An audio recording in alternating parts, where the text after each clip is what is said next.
ಈಗ ರಾಜ್ಯ ಸರ್ಕಾರ ಒಳ ಮೀಸಲಾತಿಯನ್ನು ಘೋಷಣೆ ಮಾಡಿದೆ. 101 ಉಪಜಾತಿಗಳು ಬರ್ತವೆ ಎಸ್ಸಿ ಸಮುದಾಯದಲ್ಲಿ.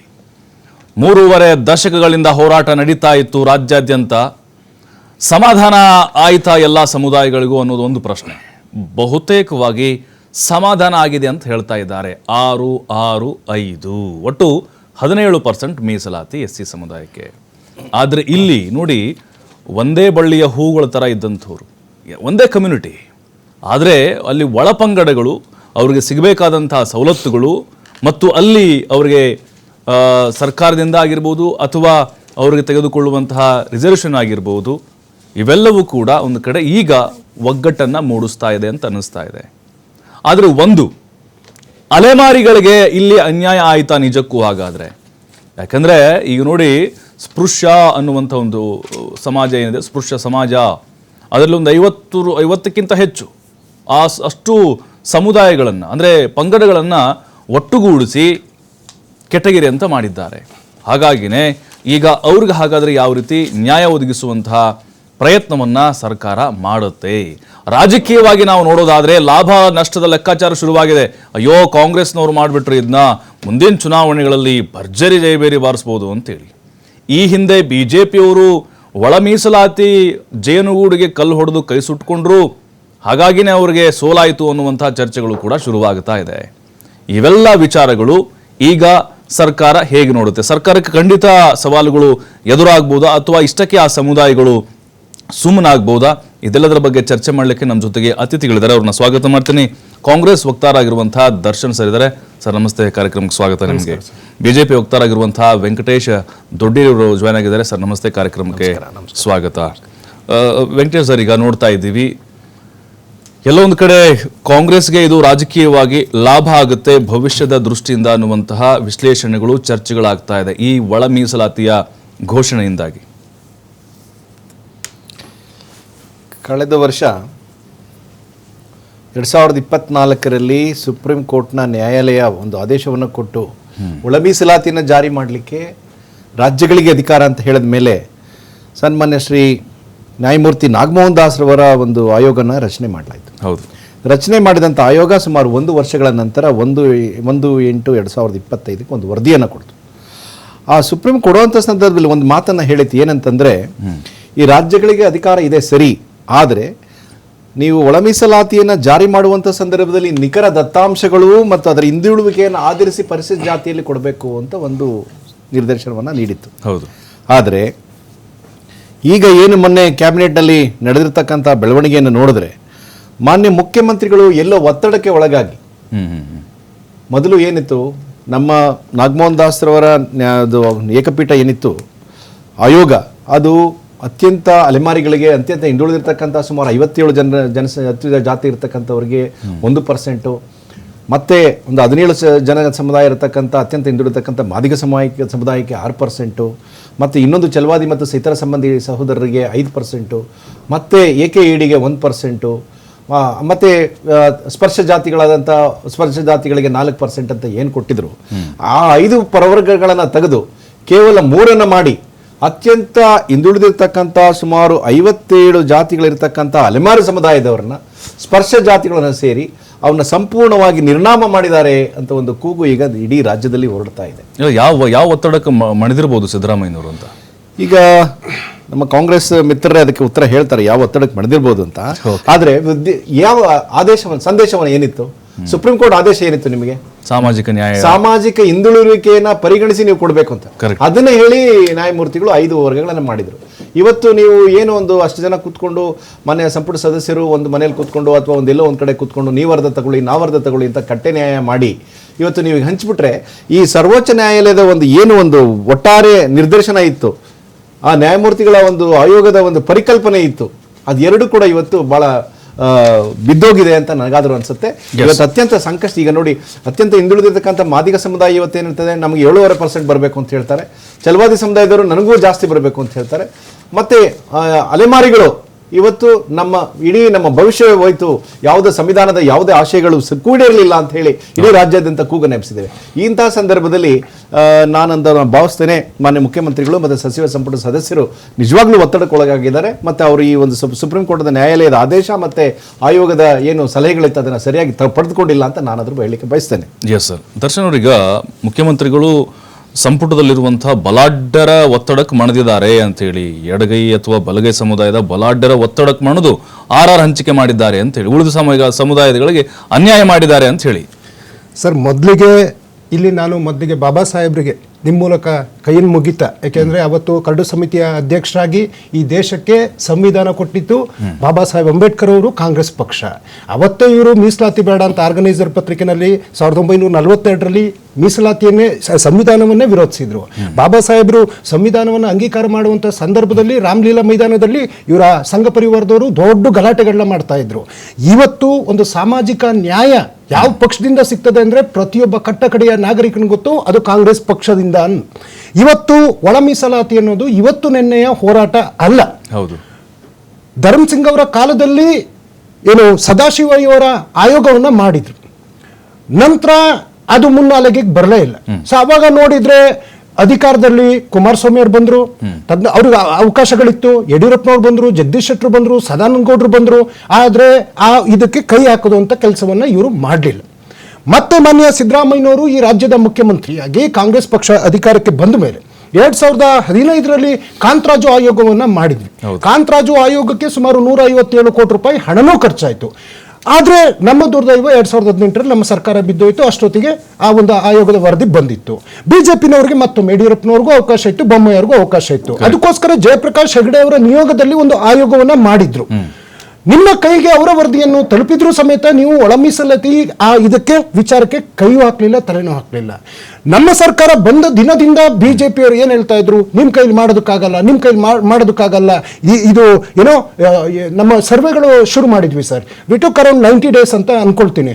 ಒಂದು ಪರ್ಟಿಕ್ಯುಲರ್ ಟೈಮ್ ಇಟ್ಕೊಂಡು ನಾವು ತಾಂತ್ರಿಕವಾಗಿ, ವೈಜ್ಞಾನಿಕವಾಗಿ ಇವರ ಶೈಕ್ಷಣಿಕ, ಸಾಮಾಜಿಕ, ಒಂದು ಆರ್ಥಿಕವಾದಂತಹ ಸಮೀಕ್ಷೆಯನ್ನ ಮಾಡ್ತೀವಿ ಅಂದಾಗ ಅದನ್ನೇ ಗೇಲಿ ಮಾಡ್ತಾ ಹೋದ್ರು.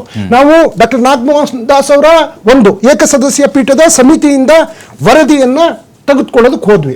ಈವನ್ ನಮ್ಮ ಯಾವ ಮಟ್ಟಕ್ಕೆ ನಮ್ಮನ್ನ ಪ್ರತಿ ಹಂತದಲ್ಲೂ ಅವಮಾನಿಸುವಂತ ಕೆಲಸ ಅಲ್ಲ. ಸುಪ್ರೀಂ ಕೋರ್ಟ್ ಆದೇಶ, ಇಲ್ಲಿ ಸುಪ್ರೀಂ ಕೋರ್ಟ್ ನಿರ್ದೇಶನನೇ ಗಾಳಿ ತೂರಿದಿರಿ ಅಂತ ತಾವು ಆರೋಪ ಕಾಂಗ್ರೆಸ್ ಸರ್ಕಾರ. ಅಲ್ಲ ಸರ್, ನಾಗಮೋಹನ್ ದಾಸ್ ಅವರ ವರದಿಯಲ್ಲಿ 5 ಭಾಗಗಳನ್ನು ಮಾಡಲಾಗಿತ್ತು, ABCD ಅಂತೇಳಿ. ನೀವು ಮಾಡಿದ 3 ವರ್ಗ ಮಾಡಿದ್ದೀರಿ ಅಲ್ವಾ, ABC ಅಂತ ಹೇಳಿ. ಅಂದ್ರೆ 5 ವರ್ಗವನ್ನು ಮಾಡಿದ್ರೆ ಸಾಮಾಜಿಕ ನ್ಯಾಯ ಸರಿಸಮಾನವಾಗ್ತಾ ಇತ್ತು ಅಂತ ಹೇಳಿ ನೀವು ಅದನ್ನು 3 ಕೇಳಿಸ್ಬಿಟ್ರಿ ಅಂತ. ನಿಮಗೆ ಮನಸ್ಸಿಗೆ ಬಂದ ಹಾಗೆ ನಿಮಗೆ ಯಾರ್ಯಾರಿಗೆ ಬೇಕೋ ಅವ್ರಿಗೆ, ವೋಟ್ ಬ್ಯಾಂಕ್ ಯಾರಿಗೆ ಬೇಕೋ ಅವ್ರಿಗೆ ಮಾಡಿಬಿಟ್ರಿ. Sir, it is not a vote bank politics sir. ನಾವು ವೋಟ್ ಬ್ಯಾಂಕ್ ಪೊಲಿಟಿಕ್ಸ್ ಹಂಗೇನಾರಾಗಿತ್ತು ಅಂದ್ರೆ ಸರ್, ಸಂವಿಧಾನ ಕೊಟ್ಟಿರೋರು ನಾವು ಸರ್, ನಮ್ಮ ಪಕ್ಷ ಸರ್. ಇವತ್ತು ಏನು ನಾಗಮೋಹನ್ ದಾಸ್ ಅವರ ವರದಿ, ನಾವು ಸರ್ವೆಗಳಾಗಬೇಕಾರಂದ್ರು ನಮ್ಮ ಮನೆಗೆ ಬಂದಿಲ್ಲ, ಇವ್ರು ಯಾರನ್ನು ಭೇಟಿ ಆಗ್ತಾ ಇಲ್ಲ, ಇವ್ರು ಯಾರಿಗೂ ಸಿಕ್ಕಿಲ್ಲ ಅಂತ ಹೇಳಿ ಕೊನೆಗೆ ಎಲ್ಲಿ ತನಕ ಟ್ರೋಲ್ ಮಾಡೋದಕ್ಕೆ ಹೋಯ್ತು ಅಂದ್ರೆ, ನಾವು ಸ್ಕ್ಯಾನರ್ಗಳನ್ನೆಲ್ಲ ಹಾಕಿದ್ವಿ. ಏನು ಅಂಗಡಿಗಳಲ್ಲಿ ಹಾಕಿದ್ರೆ ಆ ಸ್ಕ್ಯಾನರ್ ಹಾಕಿದ ತಕ್ಷಣ ಟೆಕ್ನಾಲಜಿ ಇದೆಯಂತ ಅಲ್ಲಿ ಕೆಳಗಡೆ ಮೊಬೈಲ್ ನಂಬರು ನನ್ನ ಮನೆಗೂ ಬಂದಿದ್ದಾರೆ, ನಿಮ್ಮ ಮನೆಗೂ ಬಂದಿದ್ದಾರೆ. ಒಟ್ಟು 1,09,0871 ಜನರ ಸರ್ವೆ ಆಗಿದೆ. ಒಂದ್ ನಿಮಿಷ ಸುಪ್ರೀಂ ಕೋರ್ಟ್ ರಾಜ್ಯಕ್ಕೆ ಸಂಪೂರ್ಣ ಸ್ವಾತಂತ್ರ್ಯವನ್ನ ಕೊಟ್ಟಿದೆ. ಇವತ್ತು ತಮಿಳುನಾಡಲ್ಲಿ 69% ರಿಸರ್ವೇಶನ್ ಇದೆ, ಇವತ್ತು ಮಹಾರಾಷ್ಟ್ರದಲ್ಲಿ 66% ರಿಸರ್ವೇಶನ್ ಇದೆ. ಈಗ ಇರುವಂತ ವಿಚಾರ, ಕೆಲವೊಂದು ಪಂಗಡಗಳಿಗೆ ಅನ್ಯಾಯ ಅನ್ನುವಂತ ಕೂಗೆದ್ದಿದೆ. ಕೆಲವರು ಹೋರಾಟಗಳನ್ನ ಫ್ರೀಡಂ ಪಾರ್ಕ್ ಅಲ್ಲಿ ಮಾಡ್ತಾ ಇದ್ದಾರೆ. ಈ ಬಿಜೆಪಿನವರಿಗೆ ಈ ಏನು ಮೀಸಲಾತಿಯನ್ನು ಕೊಡಕ್ಕಾಗ್ದಿಲ್ದವರು ಇವತ್ತು ಅಲ್ಲಿಗೆ ಹೋಗಿದ್ದಾರೆ. ಮತ್ತೆ ನಾವು ನ್ಯಾಯ ಕೊಡ್ತೀವಿ, ನಾವು ಕೊಟ್ಟಿಲ್ಲ ಅವತ್ತು. ಆದ್ರೂ ಸಮೇತ ಮಾನ್ಯ ಮುಖ್ಯಮಂತ್ರಿಗಳು ಸಿದ್ದರಾಮಯ್ಯನವರು ಏನು ಬುಡಕಟ್ಟು ಸಮುದಾಯ ಇರ್ಬೋದು, ಅಲೆಮಾರಿ ಸಮುದಾಯ ಆಗಿರ್ಬೋದು, ಅರೆ ಅಲೆಮಾರಿ ಸಮುದಾಯ ಆಗಿರ್ಬೋದು, ಆ ಎಲ್ಲ ನಾಯಕರನ್ನ ಕರೆಸಿ ಅವ್ರ ಜೊತೆ ಮಾತಾಡಿದರೆ, ನೀವು ಆತಂಕಗೊಳ್ಳಬೇಡಿ, ನಿಮಗೂ ಒಂದು ನ್ಯಾಯ ಕೊಡುವಂತ ಕೆಲಸವನ್ನ ನಾವು ಮಾಡ್ತೀವಿ ಅನ್ನುವಂತ ಒಂದು ಹೇಳಿಕೆಯನ್ನ ಮಾನ್ಯ ಸಿದ್ದರಾಮಯ್ಯನವರು ಕೊಟ್ಟಿದ್ದಾರೆ. ಅಲ್ಲ, ಯಾವ ರೀತಿ ನ್ಯಾಯ ಸರ್? ಮತ್ ಪರಿಷ್ಕರಣೆ ಮಾಡಲ್ಲ ಅಂತ ಹೇಳ್ತಾರೆ, ಪರಾಮರ್ಶೆ ಮಾಡಲ್ಲ ಅಂತ ಹೇಳ್ತಾರೆ, ನೋಡಿ ಶಾಶ್ವತ ಆಯೋಗ ಮಾಡ್ತೀವಿ ಅಂತ ಹೇಳ್ತಾರೆ. ಇವತ್ತು ನಾವು ಇದನ್ನ ಯಾವುದು ಒಳ ಮೀಸಲಾತಿಯನ್ನೇ ಕೊಟ್ಟಿದೀವಿ ಸರ್. ಅದ್ರಲ್ಲಿ ಯಾರಿಗಾದ್ರೂ ವಂಚನೆ ಆಗಿದ್ರೆ ಅವರು ನಮ್ಮವರೇ, ನಾವು ಕೈ ಬಿಡುವಂತ ಚಿಂತನೆಗಳು ಇಲ್ಲ. ಇವರೇನಾದ್ರೂ ಮಾಡಿ ಮಾತಾಡಿದ್ರೆ ನಮ್ಮ ಪ್ರತಿಯೊಂದು ಹಂತದಲ್ಲೂ ಅವಮಾನಿಸುವಂಥದ್ದು, ಟೀಕಿಸುವಂಥದ್ದು ಅವ್ರ ಕರ್ತವ್ಯ ಇರ್ಬೋದು ವಿರೋಧ ಪಕ್ಷ ಆಗಿ. ಆದ್ರೆ ಏನಾದ್ರೂ ಕಿಂಚಿತ್ತು ಒಂದು ಸಾಧನೆ ಮಾಡಿದ್ರೆ, ಏನ್ ಸಾಧನೆ ಮಾಡಿದ್ರು? ಇದು ಮುಸ್ಲಿಮ್ರು ಕಿತ್ರು, ಒಕ್ಕಲಿಗರಿಗೂ ಲಿಂಗಾಯತರಿಗೂ ಅಂತೇಳಿ ಮುಸ್ಲಿಮ್ರು 4% ಕಿತ್ರಲ್ವಾ, ಅದನ್ನ ತಗೊಂಡೋಗಿ ಒಕ್ಕಲಿಗರಿಗೆ 2% ಅಂತ, ಲಿಂಗಾಯತರಿಗೆ 2% ಅಂತ. ಎಲ್ಲಿ ತನಕ ಹೋಯ್ತು? ರಾಜ್ಯಪಾಲರ ಅಂಗಳಕ್ಕೆ ಹೋಯ್ತು ಹೊರತು ಅದು ಬರ್ಲಿಲ್ಲ. ಸರ್, ಈ ದೇಶದಲ್ಲಿ ಕೇವಲ 10% ಇರ್ತಕ್ಕಂಥ ಜಾತಿಗಳಲ್ಲಿ ಯಾರು ಮೇಲೂ ಅಲ್ಲ, ಯಾರು ಕೀಳು ಅಲ್ಲ, ಇದು ನನ್ನ ಭಾವನೆ. ಈ ಒಂದು ಹೇಳ್ಕೊಳ್ಳುವಂತ ವ್ಯಕ್ತಿಗಳಿಗೆ ಇವತ್ತು ಶೈಕ್ಷಣಿಕವಾಗಿ, ಆರ್ಥಿಕವಾಗಿ ಮತ್ತೆ ಸಾಮಾಜಿಕವಾಗಿ 10% ಕೊಟ್ರಲ್ಲ, ಇವತ್ತು ನಿಮ್ಗೆ IAS, IRS ಅಥವಾ IFS ಅಥವಾ ಯಾವುದು ಚೀಫ್ ಜಸ್ಟಿಸ್ ಎಲ್ಲಾ ಹುದ್ದೆಗಳು ಕೇವಲ ಒಂದು ಜಾತಿಗೆ ಸೀಮಿತವಾಗಿತ್ತಲ್ವಾ? ನಿಮಗೆ ಅವಾಗ ಕಾಣ್ಲಿಲ್ವಾ? ಈ ಸಮುದಾಯಗಳು ಇವತ್ತು ಕೇಂದ್ರ ಸರ್ಕಾರಕ್ಕೆ ಕಾಣ್ಲಿಲ್ವಾ? ಕೇಂದ್ರ ಸರ್ಕಾರಕ್ಕೆ ಎಷ್ಟು ಜಾತಿ ನಾವೇ ಕೇಳಿದೀವಿ OBC ವಿಚಾರದಲ್ಲೆಲ್ಲ ಸಮೇತ ಅನ್ಯಾಯ ಮಾಡುವಂತ ಕೆಲಸವನ್ನ ಬಿಜೆಪಿಯವರು ಮಾಡ್ತಾನೆ ಬಂದಿದ್ದಾರೆ. ಮೊದಲಿಗೆ ಸಂವಿಧಾನವನ್ನ ವಿರೋಧಿಸ್ತವ್ರು ಇವರು. ಖಂಡಿತ ಸರ್, ನಾನು ಬರ್ತೀನಿ ಸರ್. ದೊಡ್ಡೇರಿ ಸರ್, ಈಗ ಈ ಸಮುದಾಯ ಮೀಸಲಾತಿ ಹಂಚಿಕೆ ಅನ್ನೋದು ಜೇನುಗೂಡಿಗೆ ಕಲ್ಲು ಹೊಡೆದಂಗೆ ಅಂತ ಸಹಜವಾಗಿ ಎಲ್ಲರೂ ಹೇಳ್ತಾರೆ. ಆದರೆ ಜೇನು ಕೊಯ್ಲಾಗಿದೆ ಅಂತ ಕಾಂಗ್ರೆಸ್ನವ್ರು ಹೇಳ್ತಾ ಇದ್ದಾರೆ. ಈಗ ನಮ್ಮ ಸ್ನೇಹಿತರು ಒಂದು ಮಾತನ್ನು ಹೇಳಿದ್ರು, ಭಾರತೀಯ ಜನತಾ ಪಕ್ಷ ಇದು ನಮ್ಮ ವಿರುದ್ಧವಾಗಿದೆ ರಿಸರ್ವೇಷನ್ಗೆ ಹಾಗೆ. ಡಾಕ್ಟರ್ ಬಾಬಾ ಸಾಹೇಬ್ ಅವ್ರ ಬಗ್ಗೆ ಅವರು ಉಲ್ಲೇಖನ ಮಾಡಿದರು. ಅದ್ರ ಬಗ್ಗೆ ಇವತ್ತು ಚರ್ಚೆ ಬೇಡ ಅಂತ ಅಂದ್ಕೊಳ್ತೀನಿ. ಯಾಕಂದರೆ ಇವತ್ತು ಭಾಳ ಅತ್ಯಂತ ತಳ ಸಮುದಾಯ, ದಲಿತ ಸಮುದಾಯದ ಬಗ್ಗೆ ಚರ್ಚೆ ಮಾಡ್ತಿದ್ದೀರಿ. ಕಾಂಗ್ರೆಸ್ ಸರ್ಕಾರ ಬಾಬಾ ಸಾಹೇಬ್ ಅಂಬೇಡ್ಕರ್ ಇದ್ದಾಗ, ಅವರು ಸತ್ತಾಗ ಅವ್ರು ನಡೆಸ್ಕೊಂಡಂಥ ರೀತಿ ಇಡೀ ರಾಜ್ಯಕ್ಕೆ, ರಾಷ್ಟ್ರಕ್ಕೆ ಗೊತ್ತಿದೆ. ಹೌದು, ಭಾರತೀಯ ಜನತಾ ಪಕ್ಷ ಯಾವತ್ತೂ ಕೂಡ ದಲಿತರ ಪರವಾಗಿ ಸಾಮಾಜಿಕ ನ್ಯಾಯಕ್ಕೆ ಬದ್ಧವಾಗಿದೆ.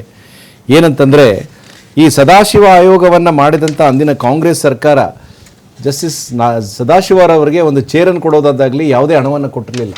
ತದನಂತರ ಬಂದಂಥ ಮಾನ್ಯ ಮುಖ್ಯಮಂತ್ರಿಗಳಾದಂಥ ಸನ್ಮಾನ್ಯ ಶ್ರೀ ಯಡಿಯೂರಪ್ಪಾಜಿಯವರು ಸುಮಾರು 12 ಕೋಟಿ ರೂಪಾಯಿಗಳನ್ನು ಈ ಒಂದು ಆಯೋಗಕ್ಕೆ ಹಣವನ್ನು ಬಿಡುಗಡೆ ಮಾಡಿ ಅವಾಗ ಕೆಲಸ ಮಾಡಿಸಿದಂಥದ್ದು.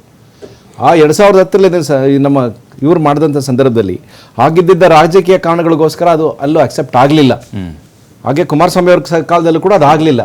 ಆದರೆ 2013ರಿಂದ 2018ರವರೆಗೆ ಇದ್ದಂಥದ್ದು ಕಾಂಗ್ರೆಸ್ ಸರ್ಕಾರ, ಬಹುಮತವನ್ನು ಹೊಂದಿರತಕ್ಕಂಥ ಕಾಂಗ್ರೆಸ್ ಸರ್ಕಾರ, ಮೊನ್ನೆ ಸಿದ್ದರಾಮಯ್ಯ ಸರ್ಕಾರ ಏನು ಮಾಡಲಿಲ್ಲ.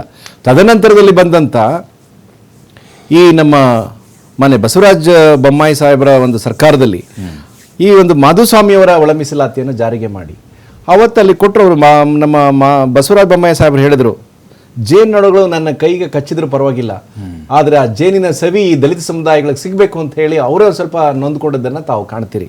ಅಷ್ಟೇ ಅಲ್ಲ, ಮಾನ್ಯ ಪ್ರಧಾನಮಂತ್ರಿಗಳು ನಮ್ಮ ಒಳ ಮೀಸಲಾತಿಯನ್ನು ಜಾರಿಗೆ ಮಾಡಲಿಕ್ಕೆ ಇವತ್ತು ಏನಾದರೂ ಅಧಿಕಾರ ಬಂದಿದ್ರೆ ಅದು BJPಯಿಂದಲೇ ಮಾತ್ರ ಸಾಧ್ಯ ಅಂತ ನಾನು ಹೇಳಲಿಕ್ಕೆ ಬಯಸ್ತೇನೆ. ಕಾರಣ ಎಷ್ಟೇ, 2024ರಲ್ಲಿ ಮಾದಿಗ ವಿಶ್ವರೂಪಂ ಅಂತ ಒಂದು ದೊಡ್ಡ ಒಂದು ಸುಮಾರು 7 ಲಕ್ಷ ಸೇರಿದಂಥ ಒಂದು ಕಾರ್ಯಕ್ರಮಕ್ಕೆ ಮಾನ್ಯ ಪ್ರಧಾನಮಂತ್ರಿಗಳಾದ ಮಾನ್ಯ ಮೋದಿಜಿಯವರು ಬಂದು, ನಿಮ್ಮ 35 ವರ್ಷಗಳ ಹೋರಾಟ ಶಾಂತಿಯುತ ಹೋರಾಟ ನ್ಯಾಯಬದ್ಧವಾಗಿದೆ, ಸಾಮಾಜಿಕವಾಗಿದೆ, ಸಂವಿಧಾನಿಕವಾಗಿದೆ, ಈ ನಿಮ್ಮ ಹೋರಾಟದಲ್ಲಿ ನಾನು ಒಬ್ಬ ಪಾಲ್ದಾರ ಅಂತ ಹೇಳಿ ಅವರು ದೇವಿಂದರ್ ಸಿಂಗ್ ಮತ್ತು ಪಂಜಾಬ್ ಸ್ಟೇಟ್ ಕೇಸ್ನಲ್ಲಿ ಅಡಿಷನಲ್ ಸಾಲಿಸಿಟರ್ ಜನರಲ್ ಮೂಲಕ ಅಫಿಡವಿಟನ್ನು ಹಾಕಿಸಿ, ಹೌದು ಈ ಒಂದು ಒಳ ಮೀಸಲಾತಿಯ ಜಾರಿಗೆ ಇದೆ ಅಂತ ಹೇಳಿದ ಮೇಲೇನೆ 1/8/2024ರಂದು ಮಾನ್ಯ ಸರ್ವೋಚ್ಚ ನ್ಯಾಯಾಲಯ ಒಳ ಮೀಸಲಾತಿ ಜಾರಿ ಮಾಡಲಿಕ್ಕೆ ಸುಪ್ರೀಂ ಕೋರ್ಟ್ ರಾಜ್ಯಗಳಿಗೆ ಅಧಿಕಾರ ಇದೆ, ಆರ್ಟಿಕಲ್ 341 ಅಮೆಂಡ್ ಮಾಡಲಿಕ್ಕೆ ಅವಶ್ಯಕತೆ ಇಲ್ಲ ಅಂತ ಹೇಳಿದ್ರು.